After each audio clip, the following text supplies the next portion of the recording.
आज की स्थिति में हम आप सबसे प्रार्थना करें तो हमारे पास दुनिया की हर चीज है।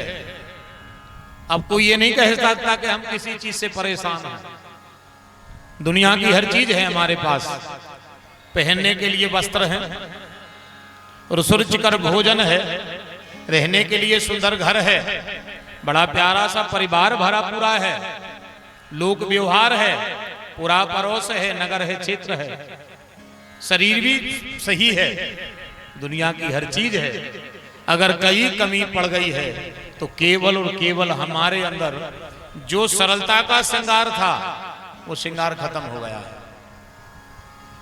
वो सरलता का श्रृंगार समाप्त हो गया है। लाज का जहाज डूब गया है, क्षमा का समुद्र सूख गया है। लाज की जो जहाज चलती थी, जिससे आप सब अपने जीवन का श्रृंगार किया करते थे, वो एक छोटी सी आंधी आई है और वो लाज का जहाज डुबा दिया है। कड़वा लगेगा ये सुनने में, और फिर हम ही कहें तो हो सकता है और ज्यादा लग जाए, क्योंकि अगर कोई दूसरा कहे तो अपन जानता ही नहीं है सो कह रहा है। अब हम तो आपसे परिचित, हम तो तुम्हारे कोई के बेटा आए, कोई के भज्जा आए, कोई के भतीजे आए, कहीं ना कहीं किसी रूप में हमारा आप सबसे संबंध है। सब हमारी माताएं, बहनें, बेटी, हमारे ज्येष्ठ वयोवृद्ध सब बैठे हैं। अगर जब बात हम कहें आपसे तो ज्यादा कुठाराघात करेगी, पर जो सत्य है उसको तो स्वीकार करना पड़ेगा। पुराण कह रहा है, लाज की जहाज डूबी, क्षमा का समुद्र सूखा, दया की खजाने की चाबी कोई ले गया। लाज का एक जहाज था, वो किसी भवंडर में डूब गया।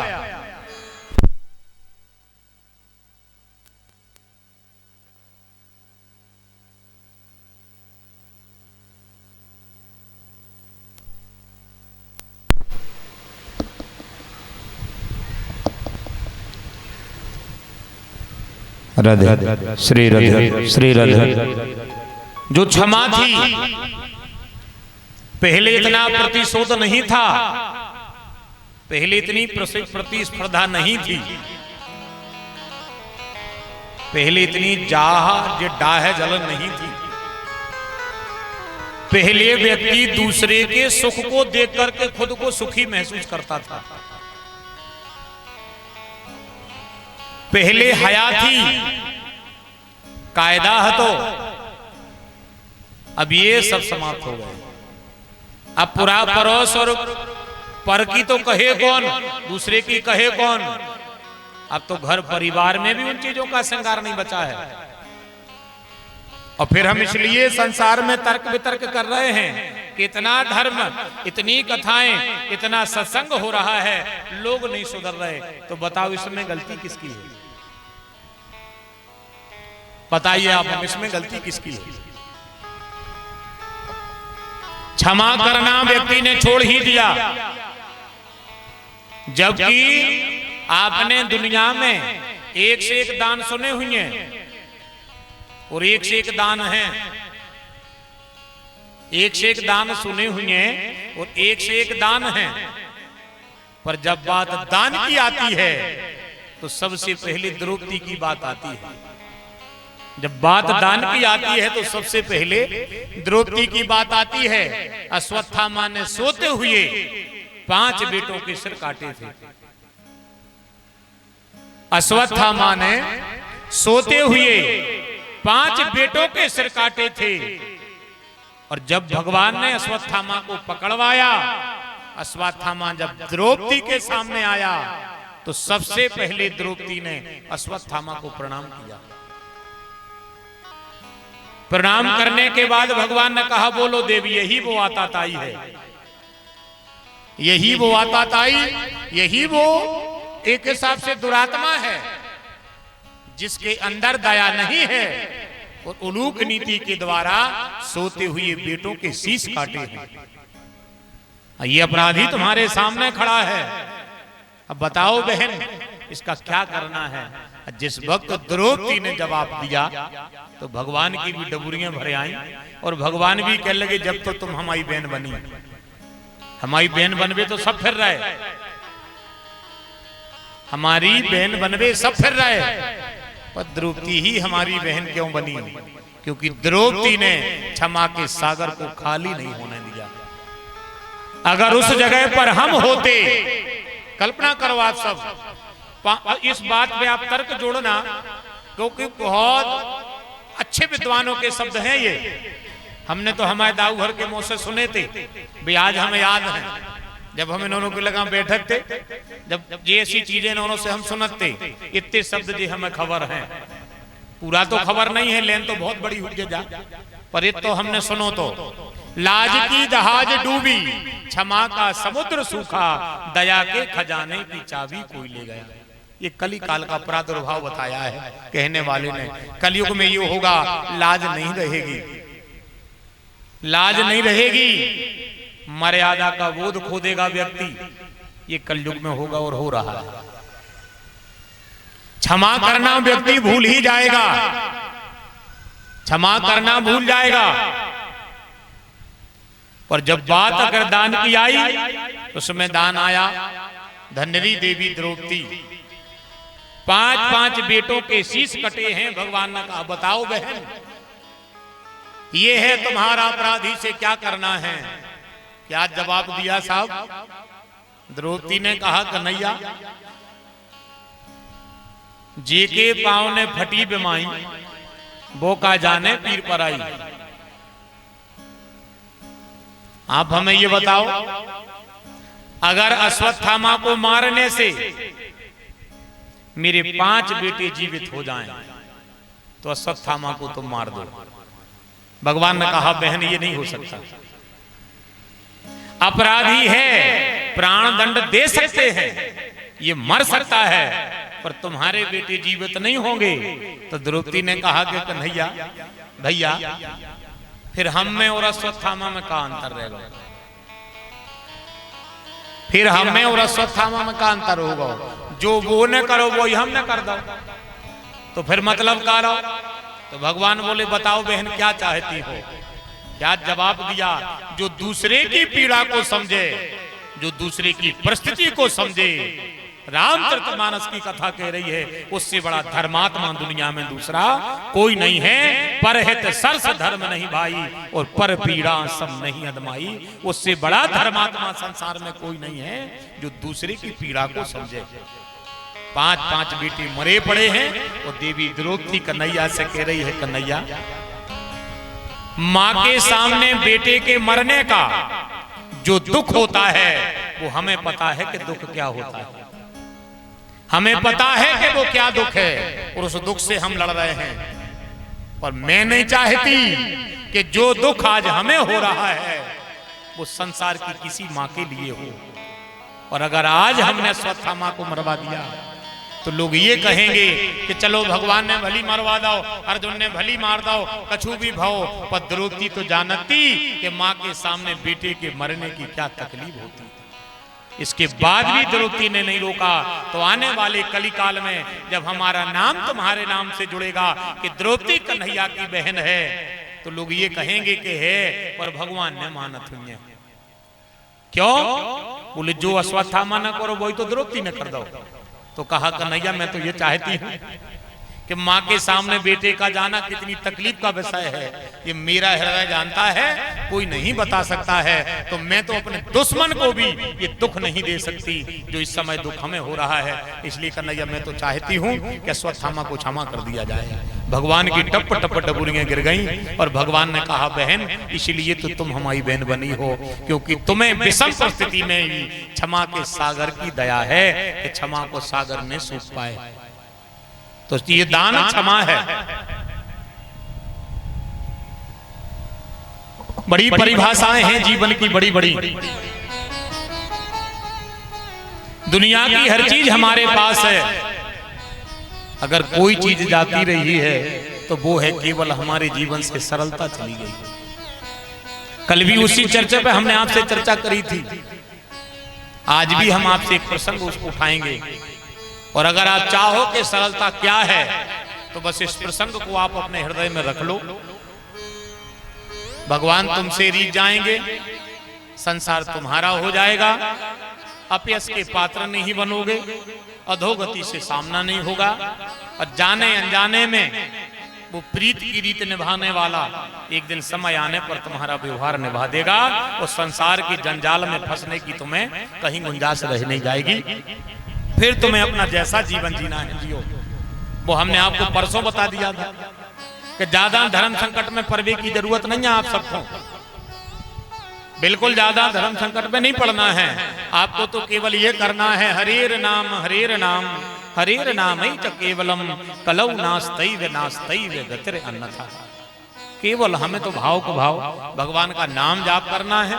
अब उस नाम जाप में रघुनाथ जी को तुम्हारे साथ क्या करना है सो वो करा रहा है। हमें तो केवल उससे केवल इतना कहना है कि प्रभु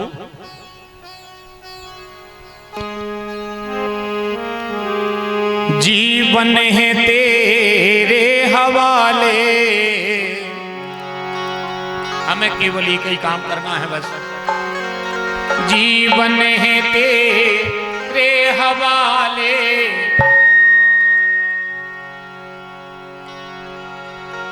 जीवन है तेरे हवाले मुरलिया वाले।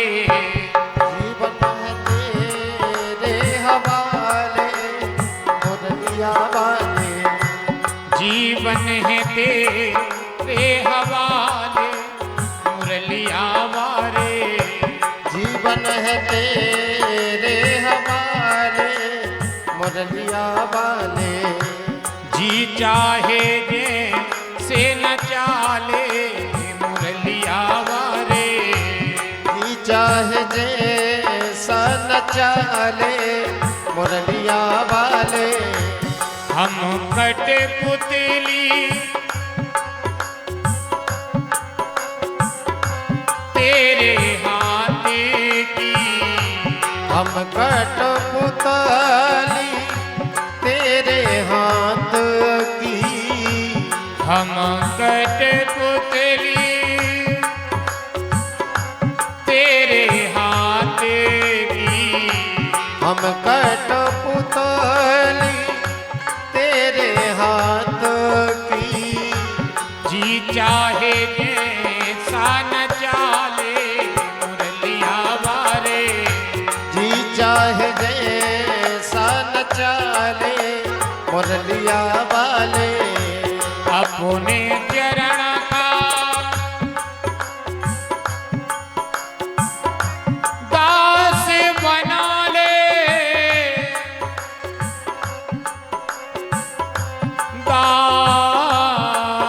दास बना ले।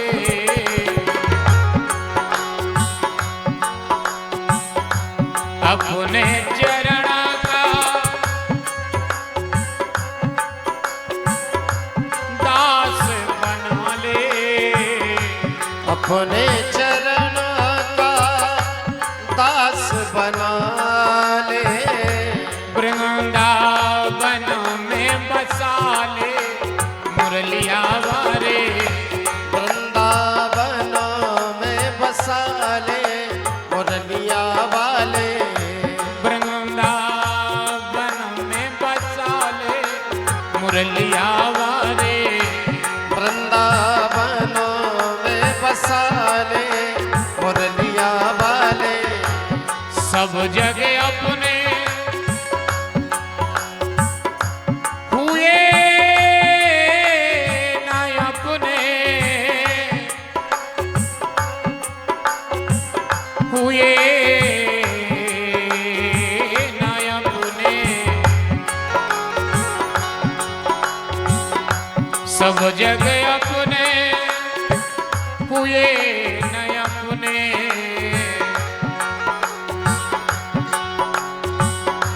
अब तू ही अपना ले मुरलिया वाले। अब तू ही अपना ले मुरलिया वाले। जीवन है तेरे हवाले मुरलिया वाले। जीवन है तेरे हवाले मुरलिया वाले। जी चाहे जे सा न चाले मुरलिया वाले।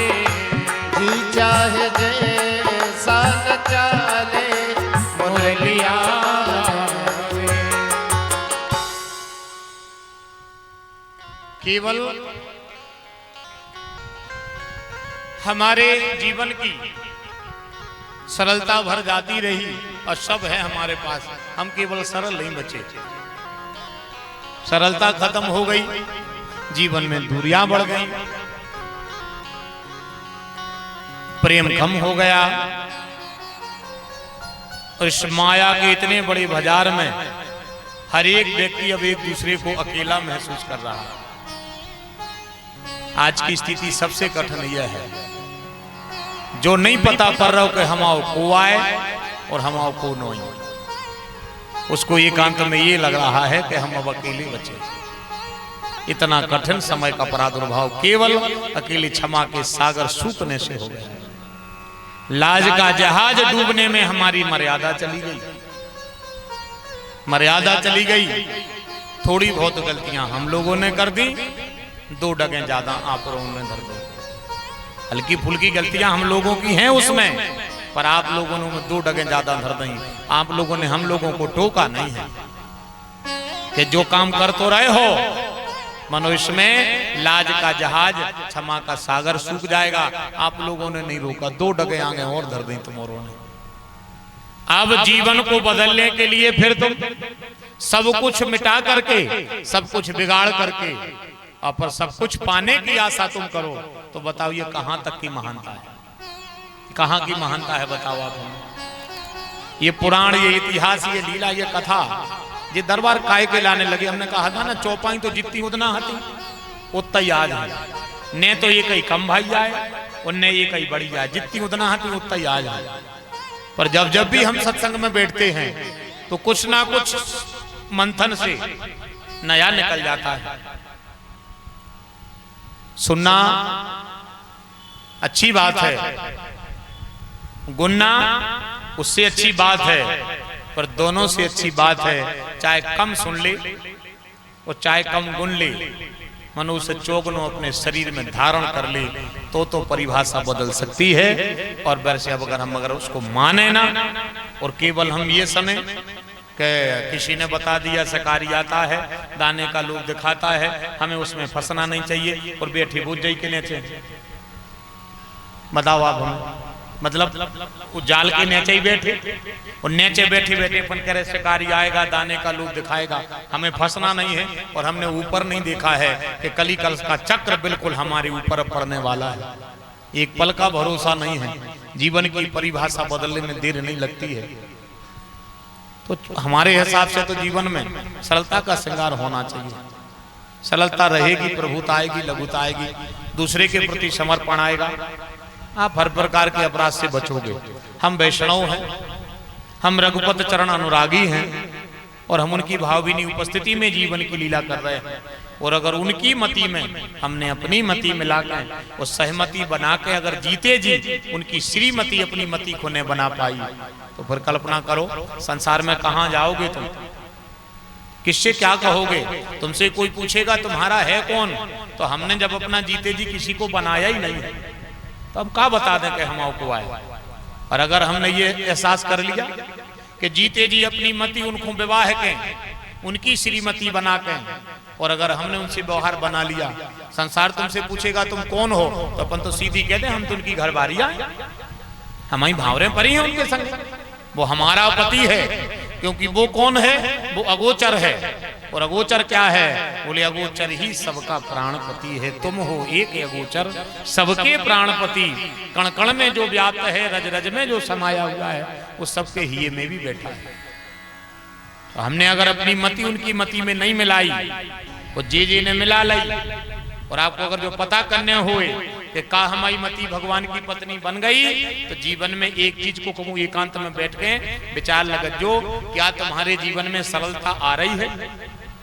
और अगर सरलता आ रही है तो धीरे धीरे तुम्हारे पति से, पति मतलब परमात्मा, तुम माने तुम्हारी आत्मा, चाहे वो स्त्री हो और चाहे वो पुरुष हो, आत्मा का श्रृंगार सबके अंदर है और सबकी आत्मा का पति ही वो परमात्मा है। तो धीरे धीरे तुम्हारे दाम्पत्य में मिठास आएगी। दाम्पत्य से मिठास मतलब प्रभु के प्रति तुम्हारा अनुग्रह बढ़ेगा। प्रभु के प्रति तुम्हारी जिज्ञासा बढ़ेगी, भगवान के भजन के प्रति तुम्हारा मन बढ़ेगा, तो तुम जान लेना कि कभी करार हमारा पति हमसे हंस के बात करता है। जिस दिन तुम्हारा मन ऐसा लगे कि हमें कुछ अच्छा करना है, तुम जान लेना कि तुम्हारा पति तुमसे प्रसन्न है। आज पति है कब? अगर तुमने जीते जी बना लिया है तो है, और नहीं है तो बहुत समय नहीं है, कम है समय, बहुत कम समय है। उस कम समय से पहले इस आत्मा के पति को ये आत्मा सौंपो, तुम भी फ्री और हम भी फ्री। जैसे हमने आपको कल परसों एक बात बताई थी, उससे सरल साधन नहीं है जीवन में। ने उपवासे रहने, ने सपन, ने व्रत करने, ने नियम नियम, ने संयम करने, कछु नहीं करने। केवल संकल्प लेकर के तुम जो तुम्हारा इष्ट हो, देवादि देव हो, भगवान रघुनाथ जी हो, कृष्ण हो, राधा हो, अल्हादनी मैया राधा हो, किशोरी जी मैया मैथिली जी हो, जगत जननी पारांबा आदि शक्ति मैया हो, त्रिदेव में त्रिदेवियों में हो, जो भी तुम्हारा इष्ट है, आप संकल्प करके अपना मन उनके गिरवी धर दो और कुछ नहीं करना, और फिर संकल्प लेना, वो मन वहां से कभी उठाना नहीं। कितने ही तुम संपत्तिवान हो जाओ, संपत्तिवान मतलब कि तो भी भजन कर लो, कि तो भी सत्कर्म कर लो, और वे तुमसे कबू कहवे भी कि कार्य अब तो भजन खूब कर लो, अब तो सत्कर्म खूब होगा, जो मन उठा ले तुमके जो माला कवे हमारी व्यवस्था नहीं है, वो मन को वहां से कभी उठाना नहीं। एक विधि है ये, दूसरी है सरलता। कथा तो बेई की बेई, ज्यादा अंतर नहीं है, पर सिद्धांत हर बार नए हैं। अब सरलता क्या है जीवन में, कैसे आएगी, हम कैसे समझे कि हमें सरलता आ गई? तो जिस दिन संसार का भेद तुम्हारे जीवन में अभेद हो जाए, तुम जान लेना कि सरलता आ गई। पता कैसे चलेगा कि सरलता है? कैसे चलेगा कि पता सरलता आ गई? जैसे लोग कहते हैं हम भगवान को भजन कर रहे, कितो भजन करें कि भगवान मिल जाए। तो किसी अच्छे परमहंस ने तुरंत उत्तर दे दिया कि अच्छा भजन करो, तुम्हें भगवान कितना मिले हैं हम बताएं दे रहे। पर ये एक हिसाब से अब इसको थ्योरी मानना, इसका प्रैक्टिकल नहीं करना आप सब। क्योंकि कभी कभी देखो क्या होता है कि बतावे बारे बताते हैं, मान के चलो हम ही बता रहे, और बात को पूरी पक्की ने बता पाई तो को वो प्रैक्टिकल करे में चूक जाए। बिल्कुल अब एक खबर आ गई, गांव को नाव भरने ले हैं, कथा चल रही थी, सो ऐसी मतलब बात आ गई कि भगवान केदारनाथ महादेव कैसे बने। सो हमने अब ऊपर दृष्टि डाली कि तो आप सबको आशीर्वाद हो, तो हमने कहा भैया केदारनाथ महादेव ऐसे बने कि नर नारायण भगवान ने अवतार लिया और उन्होंने नगर फेरी करी, घर घर जाकर उन्होंने हर एक गृहस्थी को जगाओ कि भैया हरो सवेरो होगा, उठो, प्रभात फेरी आ रही है, या तो ये में शामिल हो जाओ या एक ही दर्शन कर ले। उससे लाभ क्या होगा? बोले जो प्रभात फेरी में जाता है उसका पुण्य तो हमें पता नहीं है कि क्या है, वो तो जाने केवल राम जी। शंकर जी कह रहे हैं कि वो तो जाने राम जी, पर जेकू प्रभात फेरी के केवल दर्शन करत है, अपनों दरवाजों खोल के जेकू केवल प्रभात फेरी के दर्शन करता है। और ये बात हम महादेव मंदिर में बैठ के कह रहे हैं, जेकू केवल प्रभात फेरी के दर्शन करता है। भगवान भोलेनाथ ने नर नारायण भगवान के सामने वचन नहीं प्रतिज्ञा करी है कि जो भी प्रभात फेरी का दर्शन करेगा, जीवन उसका चाहे जैसा रहे, अंत समय में उसको शिवलोक में वास दिया जाएगा, किसी भी अपराध पर ध्यान नहीं दिया जाएगा। प्रभात फेरी का इतना महत्व ज्यादा क्यों है? क्योंकि ये किसी गृहस्थी की बनाई नहीं है, ये साक्षात भगवान नर नारायण ने बनाई है। नगर नगर घर घर जाकर के उन्हें अलग जगाई, अलग जाकर के सबसे कहा उठ जाग मुसाफिर घर घर जाकर के कहा, उठ जाग मुसाफिर भोर भई अब, रैन कहाँ जो सोबत है। उठ जाग मुसाफिर भोर भई अब, रैन कहाँ जो सोबत है। उठ जाग मुसाफिर भोर भई अब, रैन कहाँ जो सोबत है। उठ जाग मुसाफिर भोर भई अब, रैन कहाँ जो सोबत है। जो सोबत है सो खोवत है, जो जागत है सो पावत है। जो सोबत है सो खोपत है, जो जागत है सो पावत है। उठ नींद से अखियां खोल जरा, उठ नींद से अखियां खोल जरा, अपने प्रभु से तू ध्यान लगा। अपने प्रभु का तो ध्यान लगा। ये प्रीत करन की,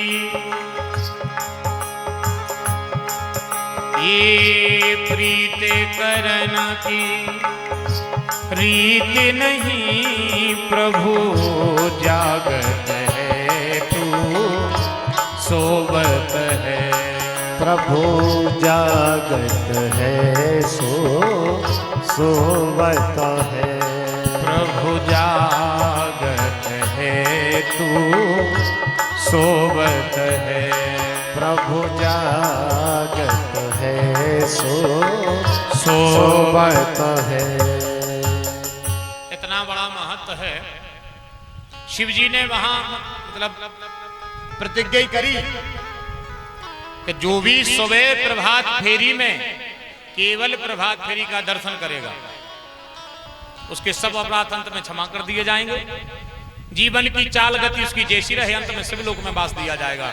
भगवान बोले धन्यवाद भोलेनाथ जी चाह रहे थे, यही के लाने हमें तो बैठे थे। और तो और उन्होंने तो इतना बड़ा फल कह दिया फिर भोलेनाथ ने, तो सुनो ना नारायण।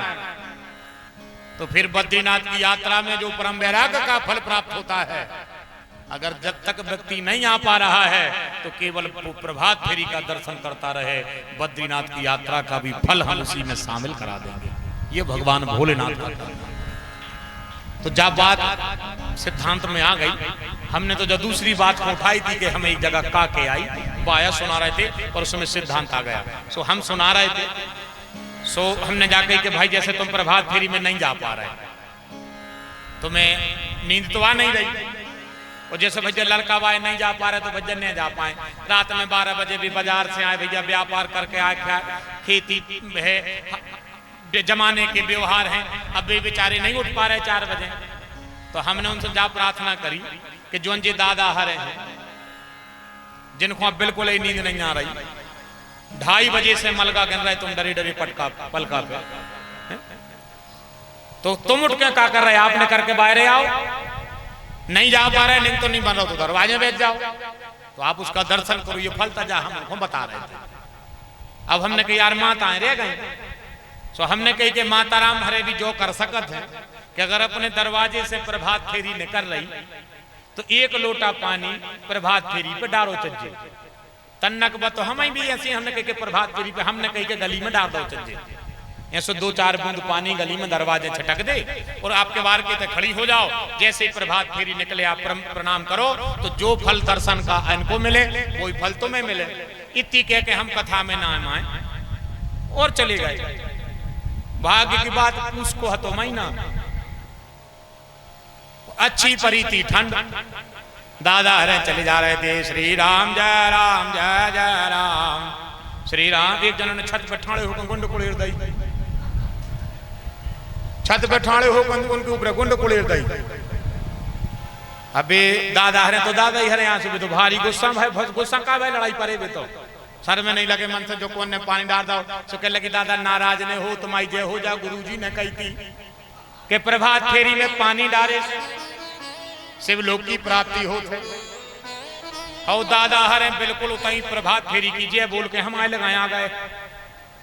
कहा गुरुजी हमने कही कहा है, कहने लगे वागी तुम बार हो हैं, बताओ पूछ की कौन ठंड पड़ी तुमने भाईचारों से क्या देखे गुंड कुड़ेर। हमने कि दादा हमने गुंड कुड़ेर बे की नहीं कही, हमने जा कही थी कि दरवाजे एक लोटा पानी से सिंचन करियो तो आपका जो दरवाजो है उरेन वह पवित्र हो जाए, उतने से भगवान को कीर्तन बारी न कर जाए। अब हमने कि दादा वो मैंने गलती तुम्हारी जाए, उन्हें आए गलती हमारी माता हरों को ऐसो काम ही है जितो सुन है उसे चौगनो कर है, चाहे तुम कछु कर लीजो। सो उन्हें सोची के गली में एक लोटा ने बगराओ। जब नरनार दरवाजे से निकल रहे तो उन्हीं को सपरा दी। बतो भगवान की कृपा हती के उतना हवा न चली, बड़ी कृपा हती। तो हम आपसे ये बात इसलिए उठाई है कि जब भी कोई बात आप दृष्टांत के सिद्धांत में सुनो तो सबसे पहले उसकी गहराई तक जाओ कि बताने वाला क्या जता रहा है, फिर हमें उस पर कैसे अमल करना है। क्योंकि जब तक हमें विधि का विस्तार पूरा पता नहीं होगा तब तक आप प्रेम पराकाष्ठा को पूरा नहीं कर पाओगे। इसलिए जब बात हमने आपसे कहा एक पंथ दो काज हो गए, थोड़ी सी प्रभात फेरी की चर्चा भी हो गई और हमें जो सिद्धांत आपको देना है उसकी एक भूमिका भी बन गई। जब बिल्कुल अब इतना के दिन पहले की घटनाएं हैं तो जब भी हम प्रभात फेरी की चर्चा करें तो पहल सुना देते कि जैसे पूजा अब बताओ कि छत पे खड़ी रात भर की भरी गुंड है वो दादा हर के ऊपर कुड़ेर दई। तो जा कहो कि दादा हर तना मतलब ऐसे तना बरिष्ठ भली देवता ही हुई है ना तर तो भी पता चली कि उतई रात को हमें पटक देती उगा में कि चलो हम तुम्हें बताएं कि गुंड पटके में होत का है। लेकिन अब वो तो फिर विधि विधि की बातें हैं। तो हम आपसे सिद्धांत की चर्चा कर रहे थे।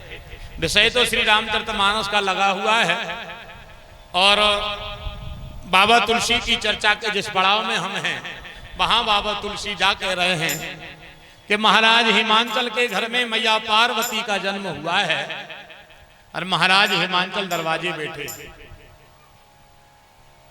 पर रखना आप अपने जीवन में सबसे पहले सरलता। सरलता का मतलब क्या है ये भी हम आपको एक सिद्धांत के विषय से बनाएंगे। हम केवल अपनी इस वाणी की भूमिका को पूरा कर दें। महाराज हिमांचल बैठे हैं, दरवाजे भीतर से संदेश आ गया कि राजा बधाई हो। राजा ने पहरी से कहा किस बात की? बोले महारानी ने एक किशोरी कन्या को जन्म दिया है। महाराज हिमांचल तो नाचने लगे, बड़े प्रसन्न हुए महाराज हिमांचल। ना गाजे ना बाजे ना तोरण ना बंधन कुछ नहीं और ओरेन में महाराज हिमांचल अकेले नच रहे। पहरी तो भाव विभोर हो गया। उसने पूछा कि राजा गाजे बाजे नहीं है, उत्सव का कोई व्यवस्था नहीं है और आप नाच रहे हो, नाचने का कारण क्या है?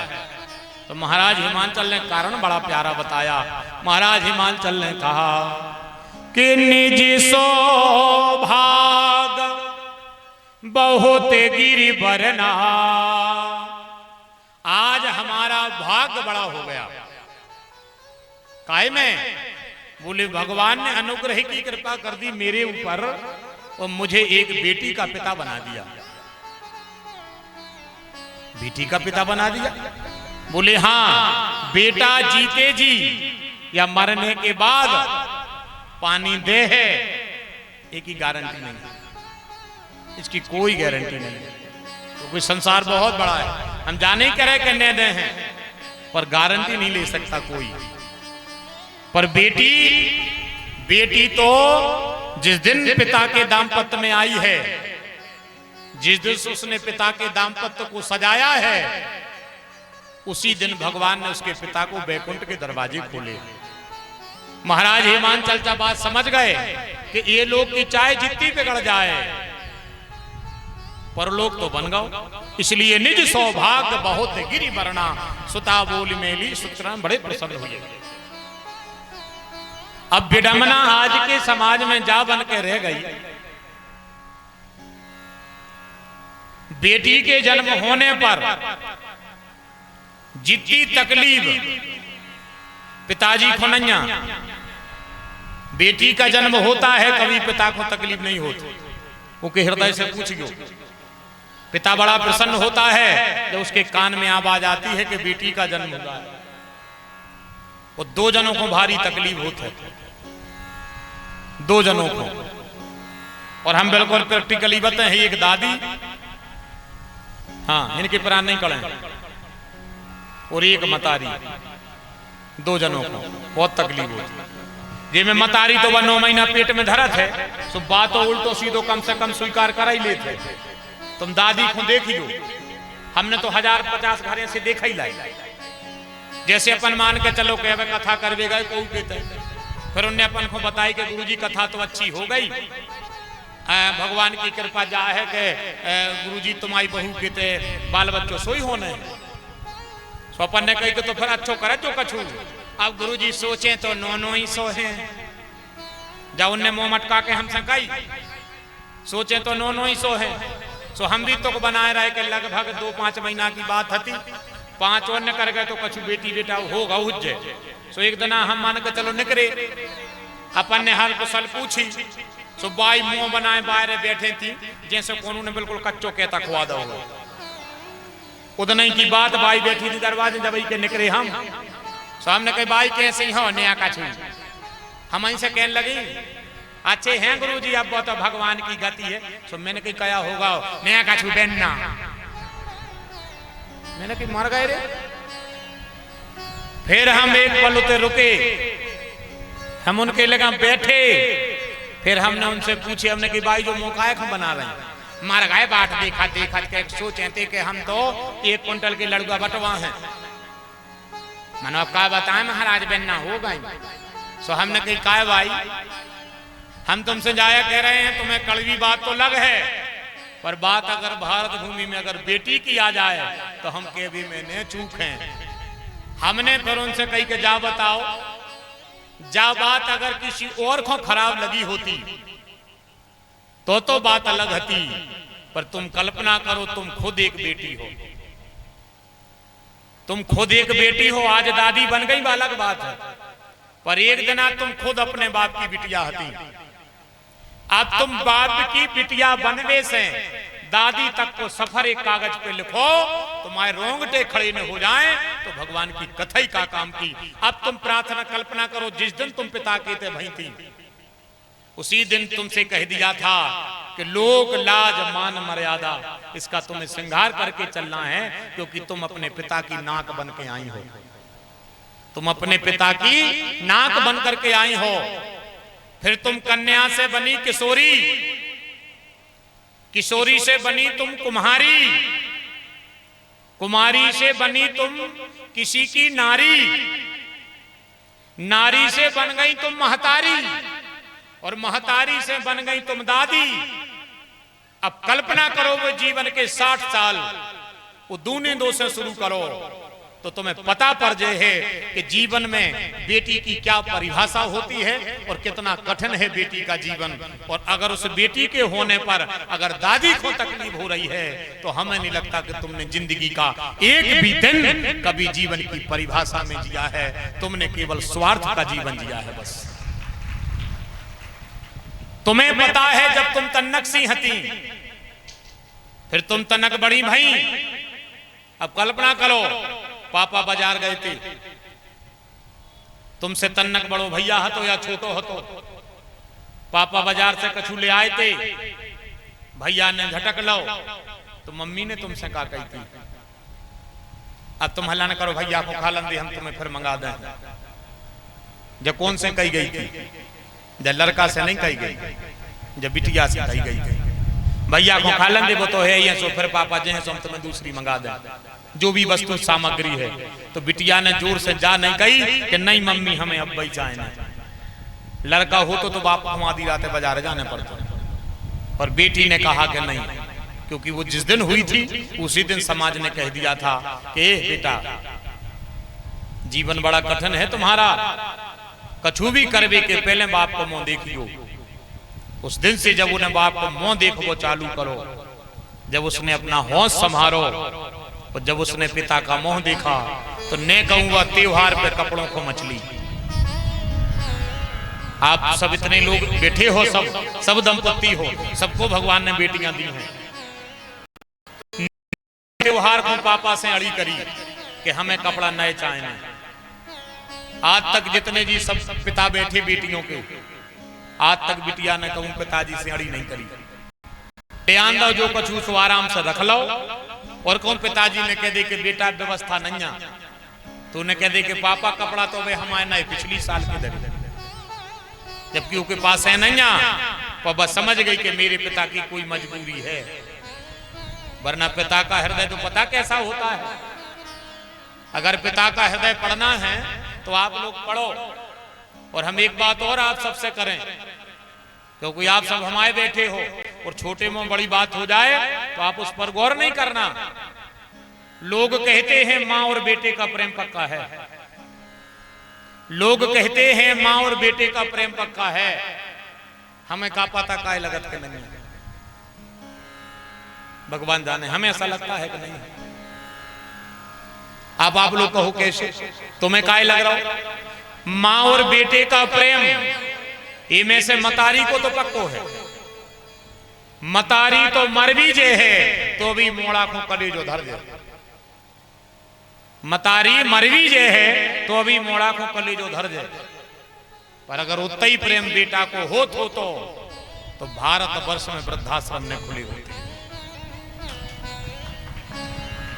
अगर वो प्रेम पक्को हो तो हम एक जनों की बात नहीं कर रहे, क्योंकि संसार बहुत बड़ा है। पर बात अगर सीधे सिद्धांत में, अगर सृष्टि में जोड़ दी जाए तो अगर माँ बेटे का प्रेम पक्को है तो मात्र है मुश्किल से 7 साल को।